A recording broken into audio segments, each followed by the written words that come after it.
All right, let's dive right in. We're about to explore an idea that could completely flip the way you think about learning. Forget just memorizing stuff. What if the real key was about what you can create? Let's get into it. Seriously, just let that question sink in for a minute. What if learning wasn't just, information being beamed at you?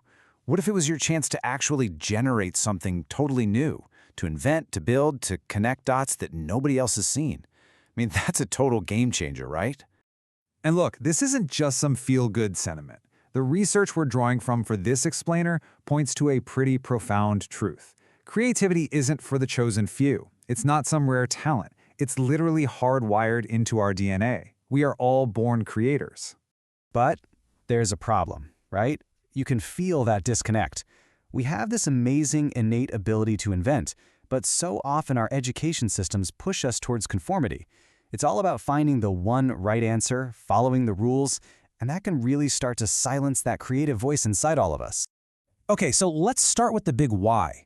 Why does this creative spark even matter so much? And trust me, it goes way beyond just painting a picture or writing a nice poem. We're talking about the very core of human progress and, well, even survival. So let's be super clear on what we mean by creativity. This is not just about being artsy. It's a survival tool. It's the raw ability to look at a problem and come up with a solution that's not only new, but also actually works. That is the engine that has pushed humanity forward.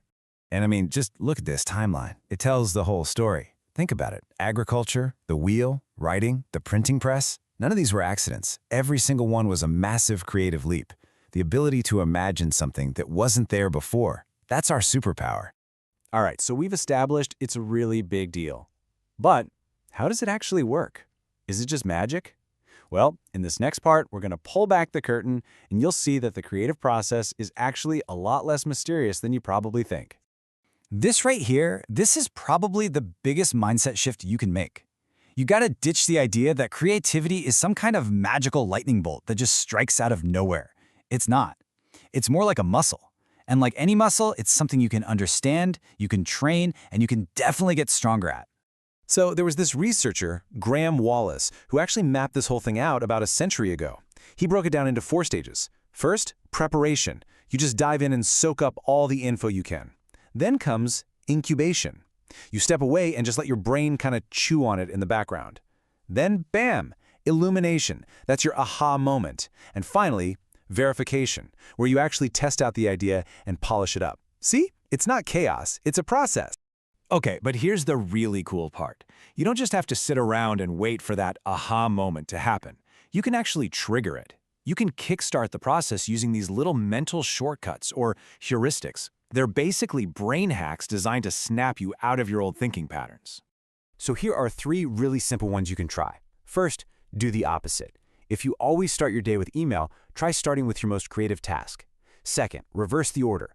Instead of explaining a concept and then showing an example, show the example first and have people figure out the concept. And you can expand or reduce something. These little shifts, they're surprisingly powerful. They force your brain to get off the beaten path. Okay, let's get practical. How do we put this stuff into action? In this next section, we're going to look at a few powerful tools, a kind of creativity toolkit that you can use to make thinking visible and something you can actually work with. So, the big idea behind all of these tools is actually super simple, but it's also incredibly powerful. See, most of the time, our thinking is totally invisible, right? It's just happening inside our heads. The moment you make it visible, you get it out onto paper, onto a whiteboard, you give it life. It becomes something real that other people can see, react to, and build on. Okay, tool number 1 is a great one called looking 10 times 2. The whole point is to make you slow down and really see what's in front of you, to go deeper than just a quick glance. And you can see it in action here with Picasso's masterpiece, Guernica. So here's how it works. It's so simple. You look at an image, any image, for about 30 seconds, and you just list 10 words that come to mind. Then, you do it again. Look at this same image and come up with 10 more words. And that second look, that's where the magic happens. You go past the obvious stuff, like horse or light bulb, and you start getting to the deeper stuff, the feelings, the ideas, like suffering or broken hope. It's an amazing way to generate richer language.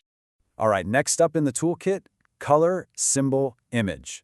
This one is all about boiling a huge idea down to its absolute essence. It's a fantastic way to get you thinking in metaphors, like you see here, where someone is trying to capture the feeling of a story about war. It's so straightforward. For any big idea you're working with, you just have to choose 3 things: a color that feels right for it, a simple symbol that represents its core, and an image that sums up the whole thing. So for this story about war, they picked red for the violence, a cross for the loss, and a bare tree for the sadness. Suddenly, this massive, abstract concept becomes something you can almost touch. It becomes personal. And our final tool is called Chalk Talk. Now what you're looking at here, it might look like a messy whiteboard, but it's actually a conversation, a totally silent one. It's a method for a whole group to think together, to explore a topic, just by writing their ideas and connecting them, all without saying a single word. The real power here is that it's silent.